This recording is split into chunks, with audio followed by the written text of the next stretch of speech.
Hello, everybody. It's 18th of January 2022, and one more spiritual light is Sorry? 2023. Oh, yeah, I'm still in 2022. Yeah, okay, forgive me. Yeah, so 2023, yes. So, welcome, everyone. Spiritual light starting, and today Nadja is with us. So, good to have you all here. Thank you for your time. I can see people are joining. So while everyone joined, let's go to the introduction. So, Charles, let me start with you because I'm seeing the girls are having some problems with the internet. Yes, Stevan, thank you. Hello, good morning, good afternoon, good evening to everyone. Very happy to be here again to talk a little bit about these particular types of mediumship concerning apparition and transfigurations. So, bonsoir à tous. Merci de votre présence. On va vous parler un peu de médiumnité ce soir, des apparitions et les transfigurations. Good. Miss Gibbons, good evening. Hello, good evening, everyone.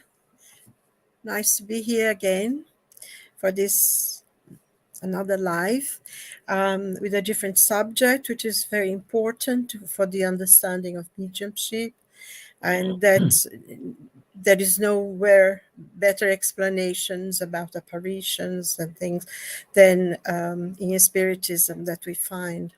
So it's going to be promises to be a really good, informative session. So, boa tarde para todos. Prazer estar de novo aqui, falando sobre um assunto importante, que tem uma boa explicação dentro do Espiritismo, e bem-vindo a todos. Que Jesus nos abençoe. Thank you, my dear. Labas, Nadja. Labas vakaras, labēci prašau, buvo trūkšmučā. I'm sorry, there was a little bit of problem with the internet, so I have my phone now. Taip, šiandien kalbėsime apie dvasių pasirodymus, apie transfiguraciją, kaip, kada, kodėl vyksta dvasių pasirodymai. Ir tai bus labai įdomu, tikiuosi, kad jums patiks. Ir jeigu turėsite klausimų, prašom parašykti bet kada. Labas ir enjoy. I'm mixing up everything now. Yeah, now mix Portuguese with English and Portuguese? Okay. We have already spoken a little bit about apparitions and transfigurations in previous lives, but just touched the topic, and I think today we're going to be explaining a little bit more according to Spiritism. Hope you enjoy it, and if you have any questions, just write on the chat and we will try to answer it. Okay, thank you. Well, first of all, I want to ask apologies because I had a problem with the video and I could not download the video. I cannot stream the video. So today we have no video. So I'm sorry. Technical fault, and the problem is the piece behind the keyboard. But while we fix this technical problem here, I promise next Wednesday we will have our video. So my introductory text today comes from the Spiritist Review from March 1859. I haven't read this the Spiritist magazine from that year. When I was reading to do the the introduction today, I was amazed. I was amazed. So let's see what I could grasp from the entire text. The phenomenon that is the object of this article has already been communicated to us a long time ago, which is the object is the specifically our topic today, apparitions and transfiguration. And Kardec keeps saying, if we have yet to mention it, it is because it is not our intention to make this journal a simple catalogue of facts destined to feed curiosity, an arid compilation without appreciation or comments. Our task would be very easy, and we take it more seriously. First, we address men of reason, those who, like us, want to know things at least as far as we can. Now, experience has taught us that facts, however strange and multiplied they may be, are by no means elements of conviction, and they will be less so the stranger they are. The more extraordinary a fact is, the more abnormal it seems to us, and the less willing we are to give it credit. Hey, Charles, Kardec lucidity here is amazing, isn't it? Kardec keep going. We want to see, and when we see, we still doubt. We distrust illusion and connivance. This is no longer the case when we find a plausible cause for the facts. Every day we see people who once attributed spiritist phenomena to the imagination and blind credulity, and who today are fervent followers precisely because now the phenomena are no longer repugnant to their reason. They explain them, understand their possibility, and believe in them, even without having seen them. Before speaking of certain facts, we had to wait until the fundamental principles were sufficiently developed to understand their causes. The transfiguration is, in fact, it is in that number. For us, Spiritism is more than a belief. It is a science, and we are happy to see that our readers understand it. Amazing, Kardec here. Amazing here. Wow, how tangible, how fits on the ground he has here. So even though you say something, our first thing is deny. Then we study. They have this transfiguration article for many years, but they didn't say anything because they didn't have at that time the fundamentals, the basis to explain it. It's not, and like today we seeing people what am I gonna say? And today we see people codifying books and goes to the printer and is out without checking the story, without checking the facts, without checking if this makes sense according to the Spiritism. See, this is just a small comment here. Keep it between us. Don't let put it in the internet. Okay. Charles, in order to allow us to understand the apparition and transfiguration have a material effect, how does it work? That's a very extensive, short question, but not easy to answer in a short time. So, as Kardec just explained in the the excerpt you have read, Spiritism is really a science, and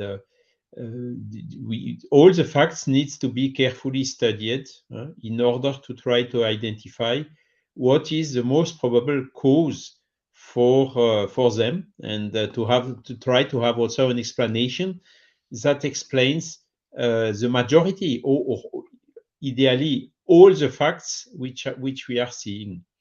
So you mentioned, Stevan, two things. You mentioned apparitions and transfigurations. Okay.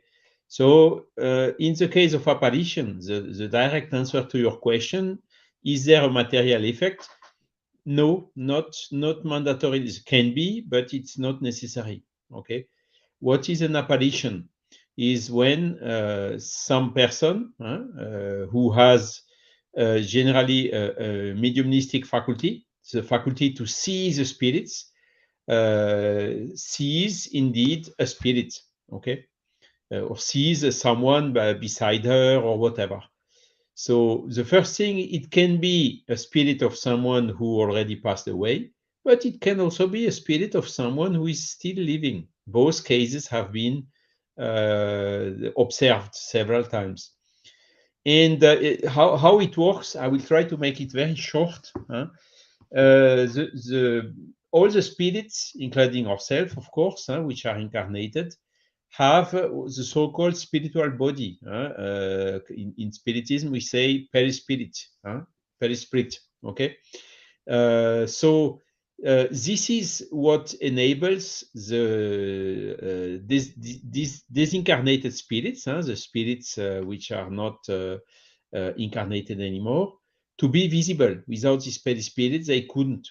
It's because the spiritual body is done of matter, as I explained already, but it's not matter in the same format, with the same particles, with the same density, as the matter physics is studying scientifically here on the Earth. Okay, the quantum physics,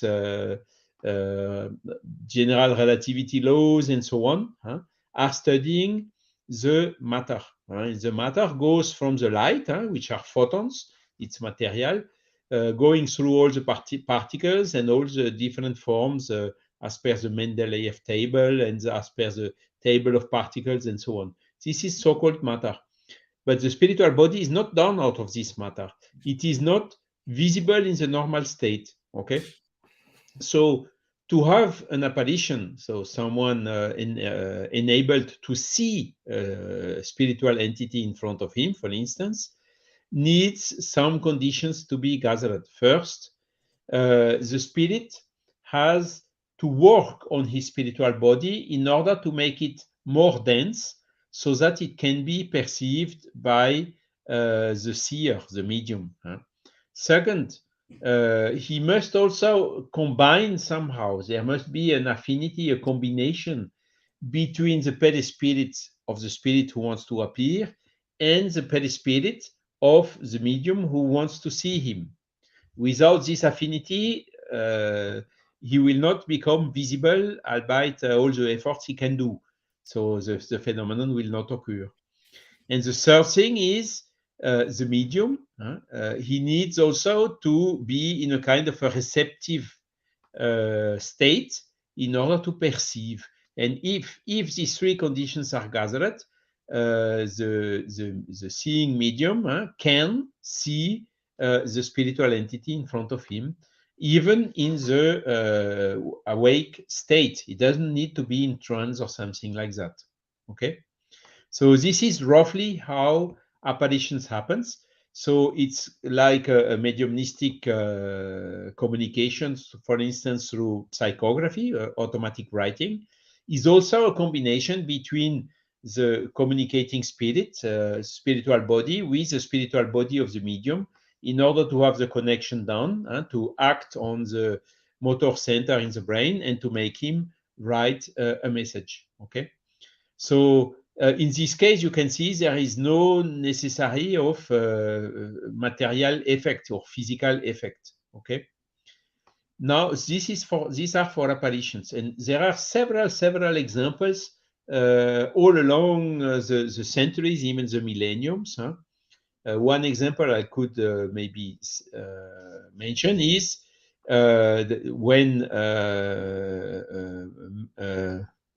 Maria Maddalena, how did you say that in English? Silvia? Mary Magdalene. Mary Magdalene. When Mary Magdalene went to the tomb of Jesus, and he was not there anymore, and then she could see Jesus. So this is typically an apparition. Okay, if there would be another person aside Mary Magdalene, maybe this other person would not see Jesus as Mary Magdalene saw it. Okay, this is typically the apparition. Okay, if in another case, for instance, when Jesus met his apostles at the Pentecosts in a closed room and became not only visible but also tangible at the point that Thomas could touch him, could touch the wand and make sure it was really Jesus, that was not an apparition anymore. That was a materialization. Okay, and materialization, yes, this is physical effect. It needs a medium capable of physical effects and emitting some ectoplasm out of his physical body in order to enable the spirit to give a shape to this ectoplasm and to materialize at the point of being visible, but not for all the presents, even if they are not medium, but not only visible, but also tangible. They could touch him. Whilst with Mary Magdalene, it was not the case. Jesus even said to her, "Don't touch me because I'm not yet." I don't remember exactly how he said it, but he was not materialized. He was I only still have appearing not to gone her. to my Father. Yes, I still have not gone to my Father. This means if Mary Magdalene would try to touch him, her hand would go through the apparitions because it was not tangible. And how does Mary Magdalene perceive this apparition? It is not through her eyes, her physical eyes. It is through her soul. So it's a perception which comes in the perispirit through the spiritual body, which is then transmitted or decodified in the brain as an image, as an apparition. Okay, so that's for apparitions. Now, the second question was also talking about transfiguration, and there the story is a little bit different. So the transfiguration happened by the way also with Jesus. There was a transfiguration, I think, on the Tabor mountain. This famous phenomenon that has also been observed several times along the millenniums, the centuries, and even recently, or at the time of Kardec, and even after. That is a different phenomenon. So you have in front of you a person, and of a sudden, this person is looking like if it would be another person. Okay, so and the people which are here can all see this person with a different shape. And Kardec observed in the city of Saint-Étienne in France a young lady who had this faculty to have transfiguration.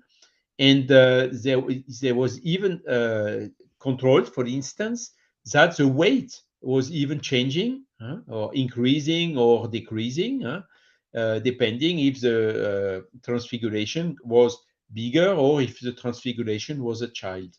Okay, and then in this type of phenomenon, there is a physical effect. So it is somehow the perispirit of the medium through the influence of maybe the entity who wants to appear through the transfiguration, but then making a physical effect or that everyone in the room can visualize a person in a different person than the medium or the person who was in front of them. Okay.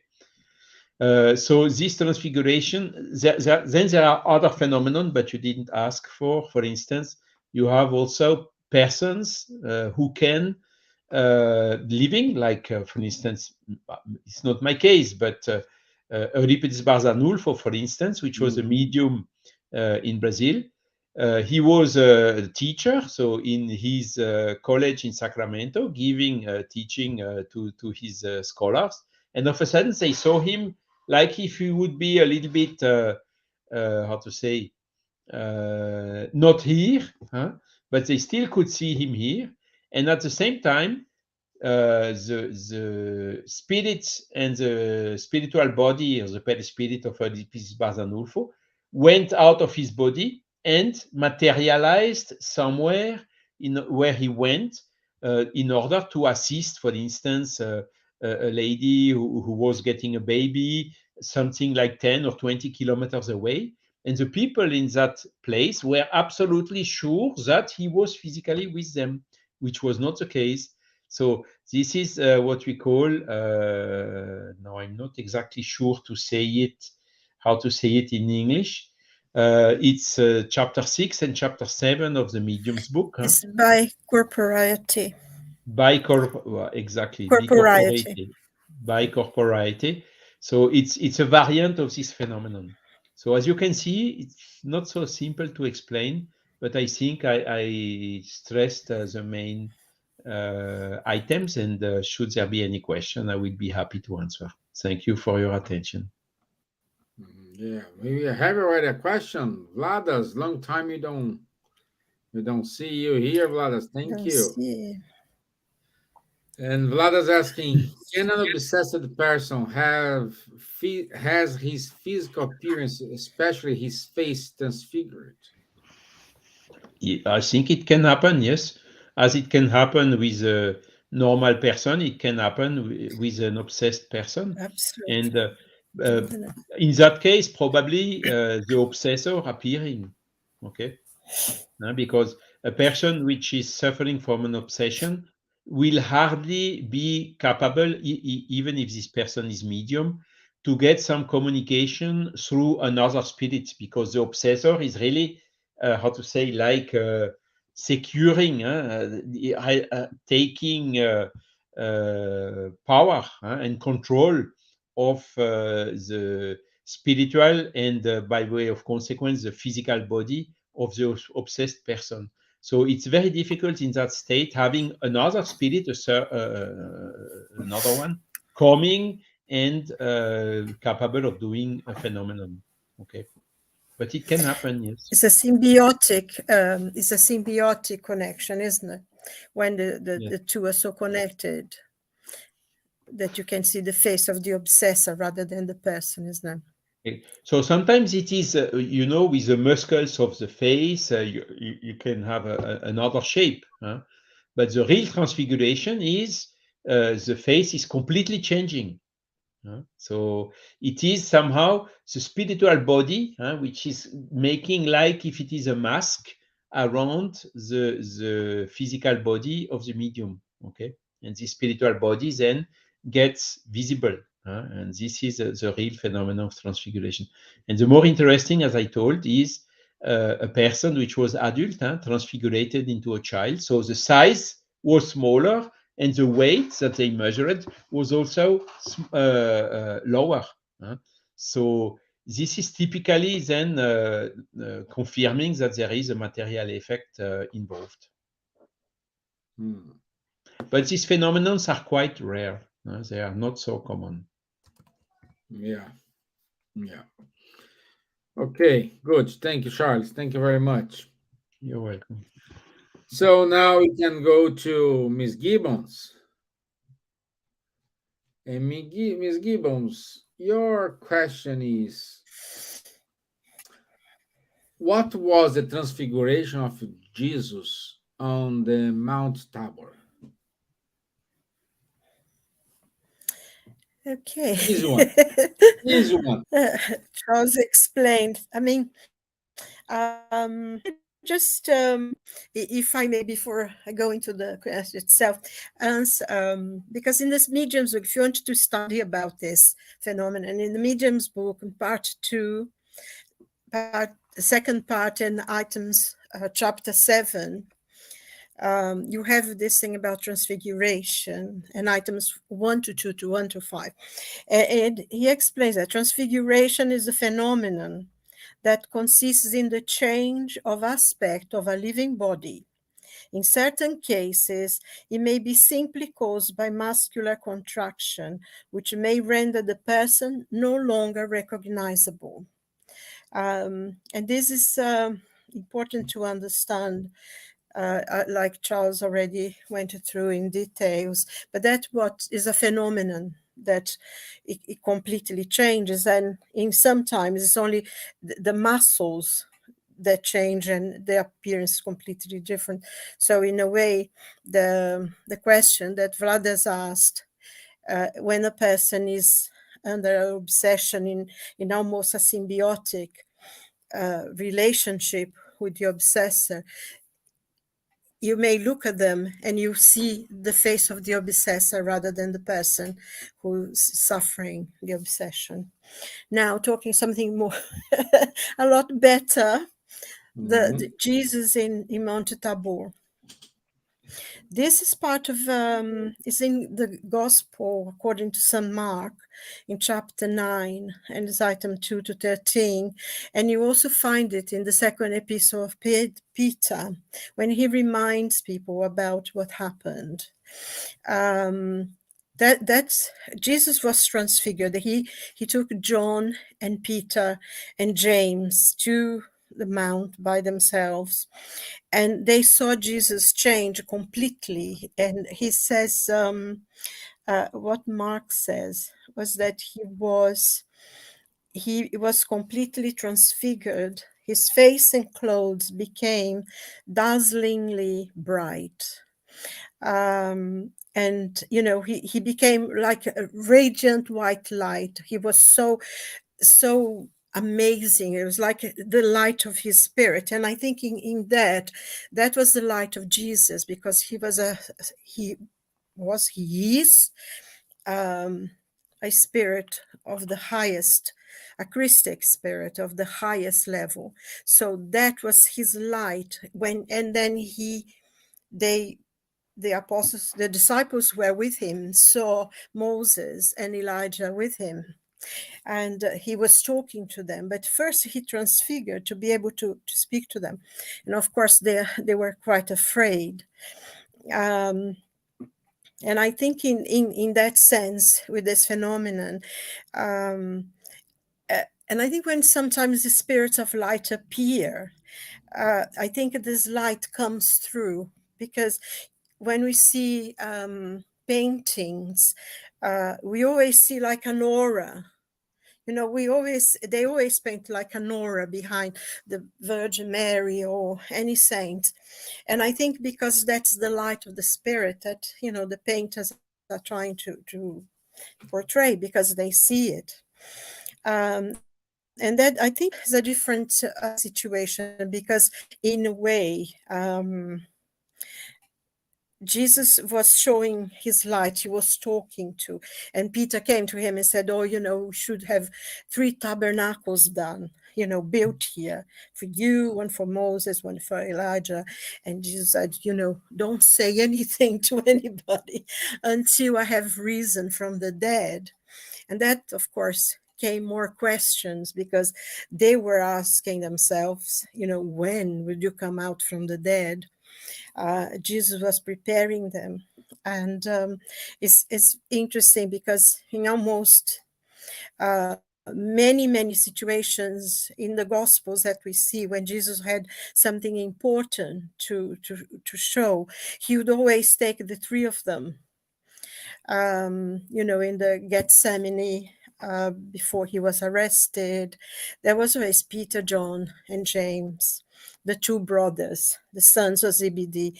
And this is a very different thing, I think, because in a way it was almost like Jesus was showing his spirit, his very spirit, to them, was his light. He was already pure light. He's pure light already. And one day we're going to get there, aren't we? I hope so. I am sure I am. Fingers crossed. It may take a little longer, a few millennia, but we are working it. Yes, we are working it. Yes.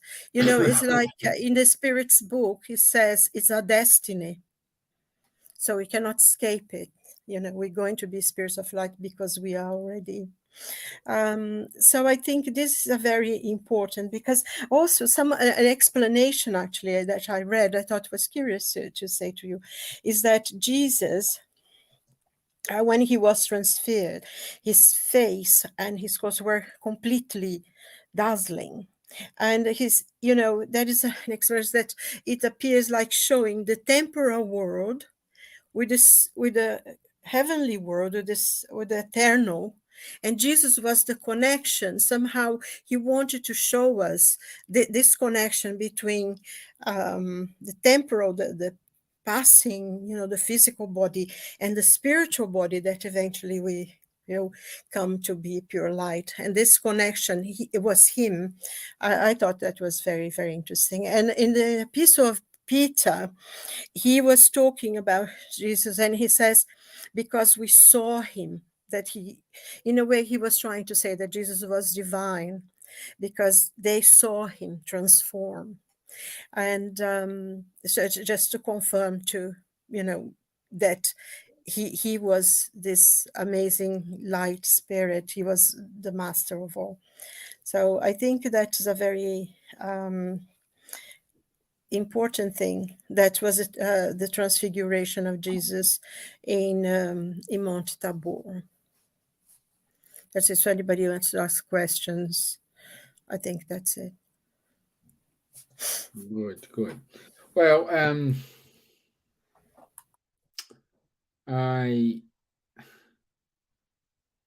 again, this is a horrible comparison. It's a horrible comparison, but perhaps it is what people understand about transfiguration. I think is the movie Poltergeist, when that lady assumes the face, So can we say that that's it? Okay, forget about the movie things. That let's focus on the phenomena, but that we can say could be a real case of transfiguration. Yes, it is, because, in the explanation of the Spirit's book, it says the phenomenon that consists of the change of the aspect of a living body. And sometimes it's just a muscular change that occurs, is because we know that the perispirit, actually, I think Charles mentioned it, but the perispirit is a spiritual body. Is made of a different kind of matter than a physical body. It's more flexible, it's malleable. So sometimes people will change their even when you're working in mediumship and you're working with the spirit, sometimes your face changes as well. And it's that malleability of the perispirit that allows it. So it depends on the spirit that is there. They can look terribly ugly, and they can be, and in case of Jesus, was beauty that we cannot even comprehend. But it is the same phenomenon in different levels. It depends on the level of the spirit. I don't know if you agree, Charles, with that. And it is possible to change. It is one of the phenomena that actually happen.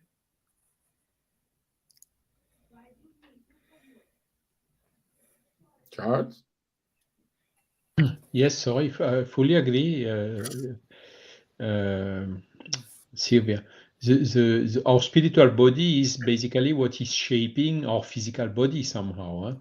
Physical body is composed of the bricks which are coming from our father and mother, with a combination of DNA. But how to say, even the selection of the chromosome XY of the which ovule and which spermatozoid is will at the end combine to make it, is something which is governed by the spiritual body magnetically. And but now the thing is, when a person is taking a shape of a different person during how to say, a couple of seconds or minutes at the maximum, and then coming back to its normal shape, so the action of the spiritual body on our physical body is not so spontaneous. So it is something on top of it, which changes the appearance during that short period. Okay, but the spirit which is not incarnated, which is in the spiritual world, he can indeed, by ideoplasty, make objects, and also through his the power of his thought, giving his perispirit a different aspect. And this is what generally what happens when the spirits are appearing to someone. They take not always the aspect they had in their last life, but they can take an aspect from a previous life, and they do that in order to be recognized. Yeah? So, and this is just by will. And just by will, the spirit can shape its spiritual body. When we are incarnated, it's not so, how to say, it's not so fluid, not so easy, not so quick. But indeed, well, a lot of illnesses come from the perispirit. If we have, how to say, bad thoughts and so on, it ends up making our physical body ill as well. Yeah, I think that's interesting, because sometimes people say, oh, if they saw someone from their family or something, yeah, I don't know if it was him because he looked so young. And of course, the person, can transfer. They'll look old and decrepit. They can look quite youthful and strong, and they can make that change. But I think, one thing that you're saying, Charles, sometimes when a person is very bad, in a very bad mood, and they have a lot of negative thoughts, and they are angry with someone, sometimes you see this change. It's like a carcass seems to come out, and even if you pass the person in the street, you don't know them, but you know that they seem to have a mask on. It's almost like there is a part, something in front of them, because we can change. We can change our face as well sometimes. Yeah. That's why it's good to have positive thoughts, think nice things, because then, when you have positive thoughts and you are sort of thinking about good things, it's interesting. You go in a street and everybody looks at you, smiles at you. It's very funny like that. Sometimes there is days that you go out and literally every single person stop and smile, which is good, I think. There are some videos online that you see when people start laughing from nothing in the tube, in the underground, and then everybody around start laughing as well, because that's like laugh and happiness is contagious, because that's the vibration, called energy and vibration. And if you are in the high level, high vibration, and feeling loved, and sharing your love to everybody else, and then everybody thinks like, oh, okay, yeah, she looks young, or he looks younger, and looks happier, because maybe he's in love or she's in love, that's why she looks so young.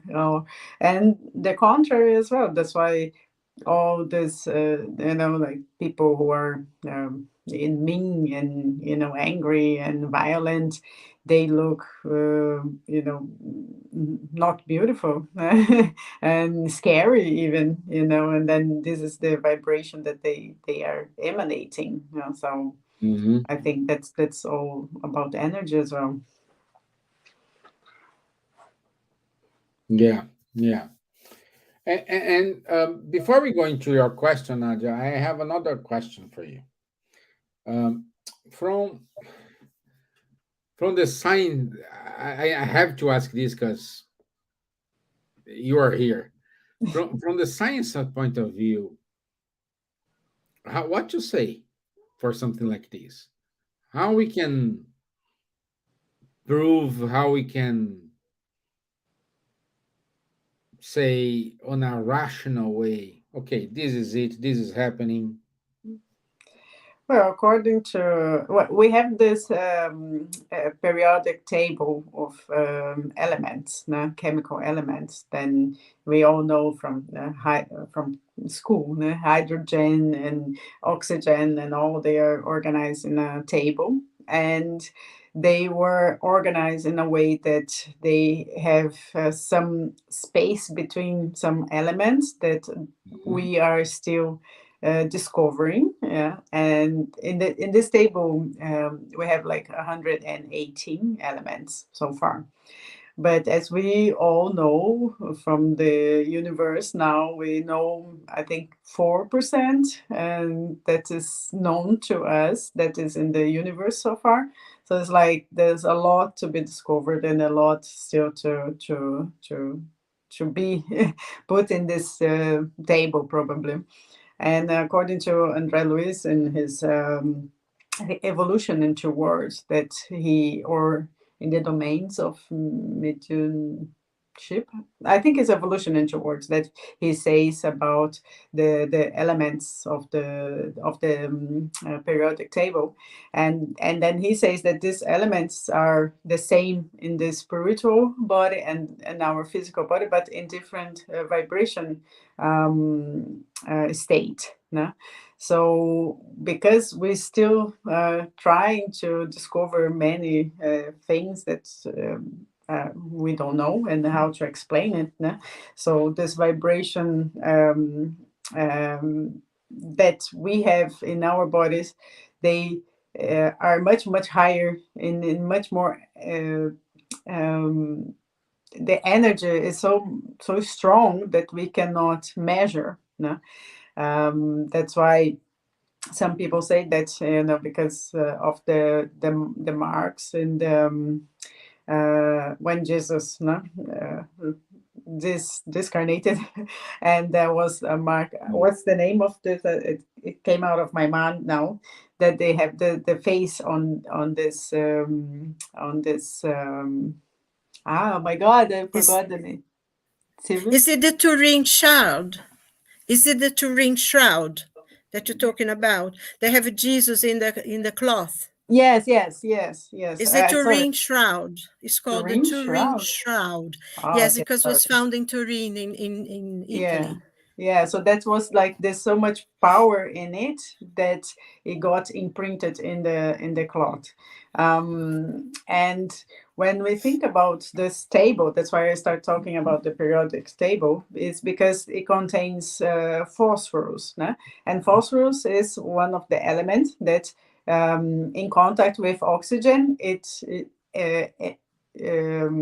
shows a little bit of light, the white phosphorus, no? In contact with oxygen, and then you can see like a glow, white glow. And phosphorus is a component of the phosphate, and phosphate is part of a fundamental part of life in our life, and is part of our, also a component of our DNA. So, and then when we start thinking about these things, and then we make connections, like we have DNA, we have phosphorus, and phosphorus is part of this element of the periodic table, but it has so much energy that it's very reactive, and so like, and then you start making, and it makes in contact with oxygen light. So then you see like, okay, apparitions, manifestations, or materializations, they could have this phosphorus content in our spiritual body and in our physical body. That's why we see spirits, or we see the materialized spirit, because it contains the same elements, but then in different vibration. And because we need this medium to make this connection, and the ectoplasm, because ectoplasm is also our extra physical energy of and from the fluid, universal cosmic fluid. So it's all connected. And for me, it's very interesting, and the more we read about the evolution into words, and it's just like mind-blowing of medicine and physics and chemistry, and it's very, very interesting. I really recommend people to read and reread and make these comparisons. That's why we need to think, not just read and just for reading, or even the spirit's book, a medium's book. There's so much information there that we can read and reread and get these associations of our daily life. Great. I make sense? Yeah. Did you understand, or I went too far? But I think this is interesting because in what you read, Stevan, you were saying what Kardec was saying, that we still had a lot to learn. And I think nowadays, I mean, you know, you mentioned the André Luiz books, all of them really, you know. No Mundo Maior, it has the thing about the brain that now we are discovering, you know, and they wrote, I think with one paragraph from that book, they wrote a book of 600 pages about the triune brain. So there, you know, as science advances, we will find that things that is in Kardec, is in André Luiz books, you know, we still to learn so much more, because, you know, in the Spirit's book, when he talks about there is no vacuum in space, and how the universe was created with a primitive fluid, a secondary fluid, and all matter was made from the secondary fluid. I imagine that people who were reading that at the time had no idea what he was talking about. And many of the André Luiz books, that they had no idea. And, you know, like when they have this accident and people are there in the accident with these machines on their hands and transmitting to the ones in their hand and showing to the screen, is exactly what's happening now. And he's talking about this in 1940s, you know, so there's so much to learn. And about the pineal gland as well. I'm sorry to Oh God, yes. The pineal gland is something that is more obvious. Well, still a lot of studies, but you know, like that time he was talking about it, and now we know that the pineal gland is not just a reminiscence of some part of some gland, but the most important gland that controls all the other glands. So it's like very interesting. And it was 12 years later, after the Missionaries of Light was published, that they actually discovered the hormones that the gland, you know, melatonin, yeah. So we are so privileged, you know. I feel that we are very privileged, and we have a responsibility to, you know. Yeah, that's one of the reasons I think we are here in this spiritual light, to inform people, because we are privileged to speak Portuguese and learn, read all these books. And of course, now we are having all these books in English and other languages, but still we have in Brazil study groups of each of the books, and the medical association also in Brazil, so many different medical associations, spiritist medical associations that study all these books scientifically, and each part. Still a lot to learn, still a lot to discover, still a lot to show to everybody in English. But one of the reasons we're here is to inform people about it. Yeah. Okay. And well, I think you already answered the questions, because one of the questions I had to Nadja is if a spirit can change the appearance, like, for example, a son show up to mom in a way and the daughter in another way, you know. So how is this feasible? I think depends on it is, but depends on the level, the moral, spiritual level of the spirit. Because if we are still too attached to the matter, and still connected with lower thoughts and this vibrational state, then low vibrational state, then we are not able, capable, or allowed to do it. But if you are in a higher spiritual level, then they can show to us in many forms, good forms, and sometimes to send a message in our dreams, or as apparitions, or as we can see in dreams most of the time, the the perispirit of the spirit. But then, if we are allowed, no, as allowed by God, by the higher level, high evolved spirits, and then we can show ourselves as one of our incarnations. But if we are known as someone else, then to show to this person also a message, to send a message, then we can appear in another form. But I think it's only if we are allowed to as well. We have to have allowance from the higher spirits. But I think one thing as well, Nadja, sorry, I beg your pardon. I thought you had stopped. No.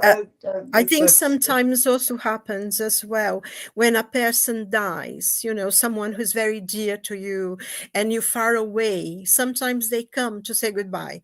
And you see the person there in front of you and everything, and you have a feeling that person, and then later on you see, oh yes, they died exactly at the time they came to say goodbye to you. So it's that's the power of the thought as well. So this connection, and spirits can radiate their light, their image to more people at the same time. No? So as a spirit and as the perispirit, is to come to show, I'm leaving, or the person who left already, and then they come to the bedside visitors that appear to people who are almost in the palliative situation sometimes, and then they see their loved ones, sometimes their pets as well.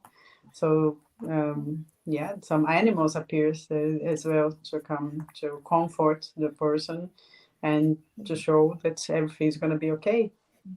Yeah.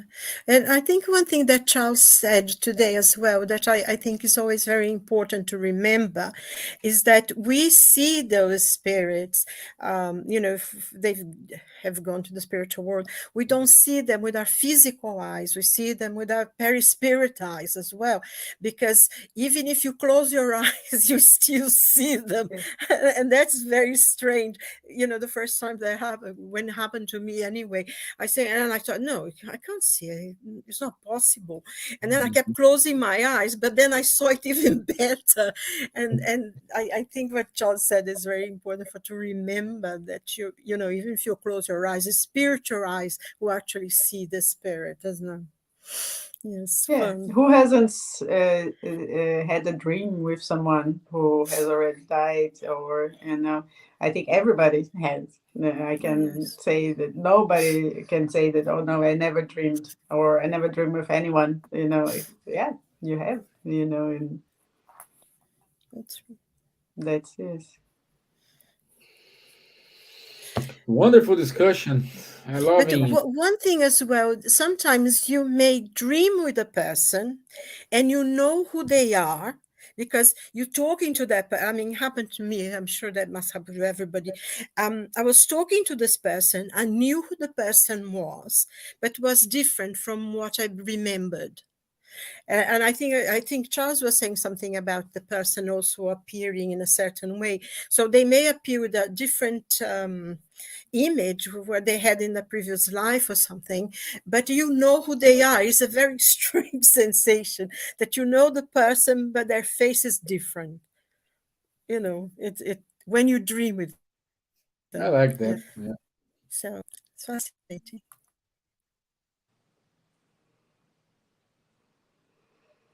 Carol, you want to say something? No, I'm just listening and learning with our two ladies today. A very interesting conversation indeed. Yeah. And Nadja made very well to remember that, how to say, when you have a dream, it's often an apparition, but we are sleeping. We are not in the wake state. And the apparition itself, the real one, is in the wake state. But when we, during our dream, when our spirit with his spiritual body gets free from the body temporarily during the sleep, he can, of course, also see, perceive the spirits around him. And then sometimes keep the memory when he is waking up. The phenomenon is very similar. Yeah, I think I can say also that most people also has seen an apparition. You know, it has seen a spirit. How many times you looked and then you looked again and no, oh, I thought I saw a child there. Oh no, oh I thought I saw an elderly lady. Or it happened to me in a church. It happened to me in a park, and you just like you looked and then you looked again and just like, oh, I thought I saw someone. You can even describe the person or the spirit, and this is an apparition. It's not just Yeah. my imagination, hallucination. How can it be if I never seen this child before or never seen that lady before? Like, Yeah. yeah. So I think it happens to anyone if you start thinking like, oh, or start paying attention to these events as well. And it just, I think, happens to everyone because we are all mediums, and Yeah. But I isn't it? think we Yeah. cannot do as well, can't we? I mean, sometimes we can go somewhere. If we're thinking Yeah. about the person, especially if we're concerned about them because they're not well or something, it's almost like you keep thinking about them. Suddenly you almost see them where they are. And so we ourselves can also move because we are also spirits. Yeah. So And also this, um, the same thing I remember now, just when, I was thinking about you, and then the person, rings you or sends you a message, or the next day even, send a message and then, or an email or something like that. And then, oh, I was thinking about you, and that's the connection. Yeah, that's yeah, how we get connected as well. Yeah. it's interesting. Great. Thank you, my friends. Let's go Thank to you. announcements. Let me see here. So,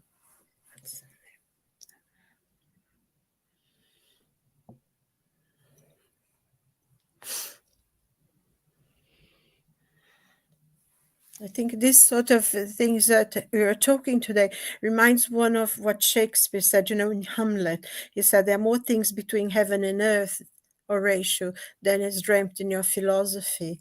And all this phenomenon is just beginning to learn about it. Thank God for the medium's book and the spirit's book and contact. Yeah. Okay. Our next topic is the action of spirits upon the fluids. And this talk it's on the 25th of January 2023, next Wednesday, 9 p.m., as you know. So we will talk about it. And let me go here. And we will have a first Sunday of February. We keep going, giving the series of talking about Gabriel Delan, and our friend Alexandre Caldini will talk about Gabriel Delany and what he's saying about reincarnation. Okay, so don't miss it. It's every first Sunday of the month from 6 p.m. to 7 p.m. London time. We will always have a different one. Last month was Charles, and then Caldini, and so on. And in March, if I'm not wrong, it is Roberto Tanabe. Okay, so from the 2nd to 12th of February, our friend Florencio Anton will be in London giving some mediumistic workshops in painting. You can see the full his agenda at the bottom of the folder here. So also he go, yeah, no, so everything is London here. Okay, so He's going to be outside of London as well, Maidenstead. Yeah, in Maidenhead And on the 4th and on the 6th, it's going to be in English. They have interpreters. On the 4th and on the 6th.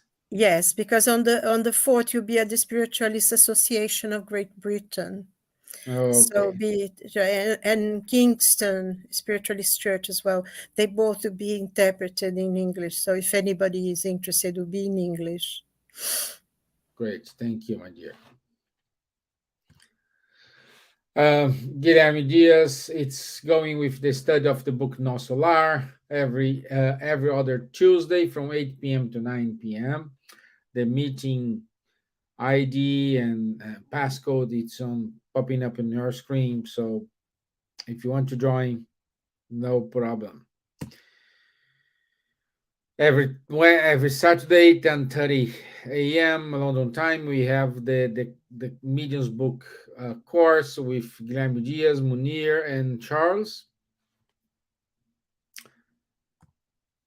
And every other Tuesday, we have Guilherme Diaz and Rafael Caldas having conversations on mediumship. And that's it. That's it for today. Job done. Thank you very much. Thank you all for the presence, for listening, for sharing. Yeah, well, yes. Thank you. Thank you, Nadja. Thank you, Vladas. Thank you, Charles. Thank you, Silvia. Thank you. For your time. Thank you, Stevan. Always nice Thank to you, have Stevan. you. Thank you. I'll see you next Wednesday. Thank you, my friends. Bye-bye. Have a blessed week. Bye. Bye. Goodbye. Bye. God bless. Bye.